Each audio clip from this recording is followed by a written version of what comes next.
ఇప్పుడు ఇంకా టికెట్ రేట్లు బెనిఫిట్ షోల వరకు టాపిక్ కాదమ్మా, ముందు ఇండస్ట్రీ గ్రోత్ అది చిన్న పార్ట్. అది బెనిఫిట్ షోలు టికెట్ రేట్లు అనేది చిన్న పార్ట్, దానికి ఇంపార్టెన్స్ కాదు. గవర్నమెంట్ పెద్దది, నేషనల్ వైడ్ గా ఇంటర్నేషనల్ వైడ్ గా తెలుగు సినిమాని ఎలా తీసుకెళ్దామనే బిగ్ విజన్, అదే ఎజెండా. సినిమాలు సెకండరీ, సంవత్సరంలో 200 సినిమాలు వస్తాయి, అది ఇంపార్టెంట్ కాదు.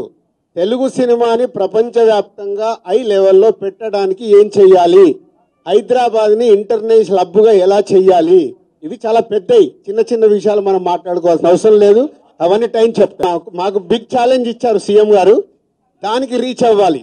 సంక్రాంతి సినిమాలు టిక్కెట్లు ఆపండి, అది ఇంపార్టెంట్ కాదు, అది ఇంపార్టెంట్ కాదు, పెద్దదానికి